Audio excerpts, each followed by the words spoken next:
Let's hear from the coach. This is Behind the Beard with Bobby Smirniotis, Forge FC head coach and sporting director. Now, the woman who takes us there, here's Mackenzie Barwell on the Forge Audio Network. What were we trying to figure out last night? Yeah. Corey's like... Wait. Oh, were we talking about Section 33? Oh, and 31 or 33? Section 33. Yeah. I didn't do the research. Notwithstanding clause? Yes! Okay. Nice. Well, you didn't do the research. No. I can't remember what we were talking about, but... It was basically the thing in the Charter of Rights and Freedoms. That can take away your rights and freedoms. Yes! You actually pay attention more than I thought. There you go. Would you say it was 33? Yeah. See, I thought it was 31. True. So Can't win them all. Nope. It's okay, you remembered. Sure. We're episode 21 now, So though. Transition of Behind the Beard.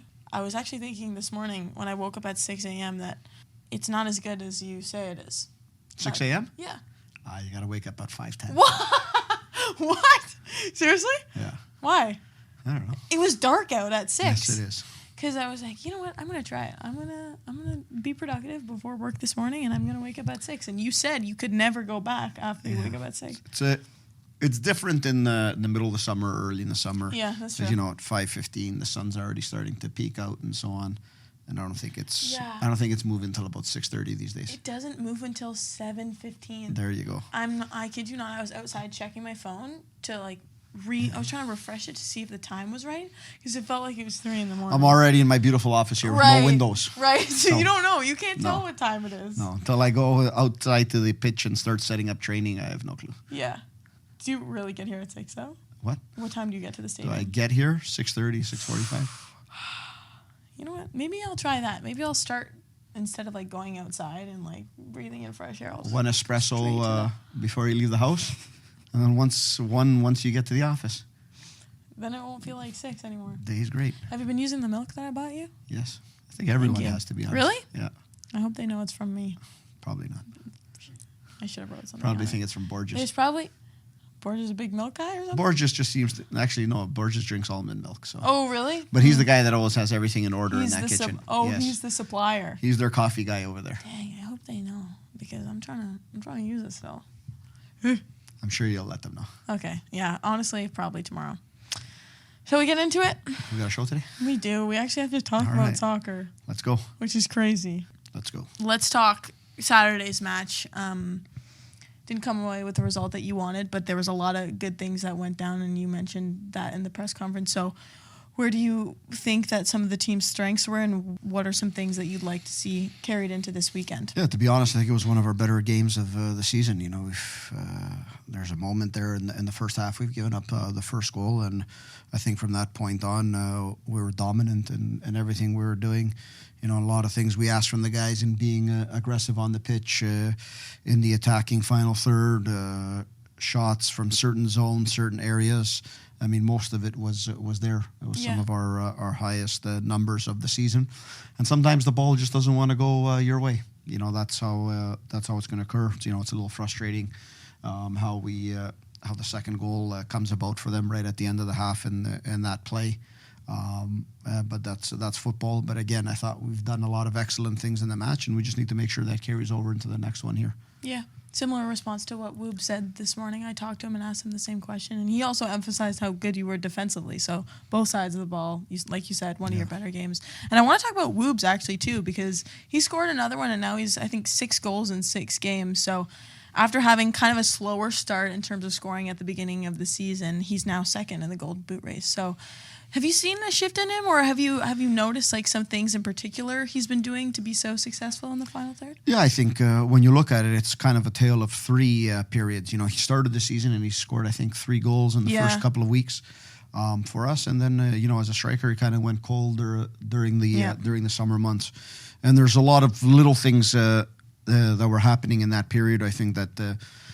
Maybe just threw him off a little bit of his game, but it was important just to consistently work with him, even though at one point, he wasn't starting a lot and so on, and just having him understand, his importance to the team, but also the subtleties that are needed, and what his what his top qualities are. And that's something that a player always needs to understand when things aren't going their way. Because sometimes when things aren't going their way, they try and do too much. An attacker starts trying to be a midfielder, starts trying to be somebody who, he really isn't, instead of focusing on what they do best. And I think that's the one thing we always try to reiterate to him is understanding what his top qualities are, making sure he's making the movements in those areas of the pitch.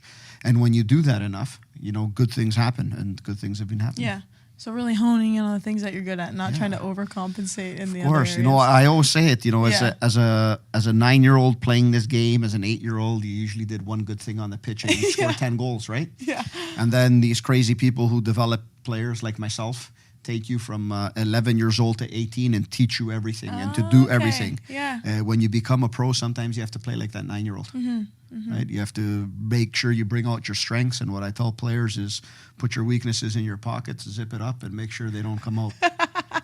But sometimes everything is a little simple. That's interesting that you say that, yeah, actually. But that's what it is about being a professional athlete. It's about making sure that what you do special always comes out in the game. Because that's what everyone has. They have a special quality in them to play it to this level. Otherwise, there's a lot of good football players. It's what makes you different. Yeah. And Woobens has that difference of visibility in and around the goal and in not only creating for himself, but being in the right spots to score goals. And we see that week after week now lately. He's in the right places at the right time. And that's not luck. That's something he works on. That's something we work on and we focus on. And it's working out great for him. So just tapping into those strengths, like you said. I think reminiscing on my house league Timbit soccer days, I was a big dandelion picker. Oh, there you go. So if you're playing today, I wouldn't suggest going back to your 9-year-old That's self. what I was going to say. It doesn't always translate. Woobs and I have a bit of a superstition going. I'm not going to take credit, but I'm going to take a little bit of credit because I keep featuring him on the Forge Audio Network on the Friday before match day. And the past 6 times, we started like 6 weeks ago, and it's working. Just keep it up. Although Malcolm came up to me today at training, and he was like, "We did an interview, and look what you did to me." So one got away from you. One got away. One got away from you. Okay. But he looks like he's doing really well. I wanted to ask you for an update regarding injuries and who we can expect to see this weekend and what. Yeah, for the most part, it's been pretty good. Dom Samuel looks close to being back, so we hope he's ready for the weekend. The only one that's out long term for us right now is David Chouanier, who's obviously a big one and a player we've missed a lot this season. And probably playing less than half the matches. But other than that, everyone is available for selection. Let's look ahead then to this Saturday against Atletico, because they're also a team that need these 3 points, so it's guaranteed to be a competitive one. And crazy how it's the last one of the regular season. But I wanted to ask, what are some of the challenges that come with this point in the season, knowing what's on the line with this new playoff format as a coach, but also from a player standpoint? I think the most important thing is, we have to focus on ourselves. It's not so much about what the opponent is and, they've got their back to the wall a little bit, but, we control our own destiny. And that's what you need to ask for as a team and as players and as coaches. We know what we need to do to go out there to finish in second place. And do that in our stadium, on our home field, in front of our crowd, and tactically we'll be fully well prepared for it. Ottawa will do the same thing, but one thing's for sure is we need to be 100% focused on ourselves. We need to bring out a lot of the positives from the previous performances that we've had, because I think it's been a very good stretch of football for our team. And although the last result wasn't the best in the points column, I think it's just follows up on a stretch of good football and our trajectory going in the right way at this point of the year. Yeah. Like you said, you get to close out the season at home. So what does it mean to get to finish it off at Tim Hortons Field in front of all those fans? Yeah, it's great. We don't think of it that way because we know we're going to play another one in front of them. Oh, okay. Hold on. Regular season. Yeah.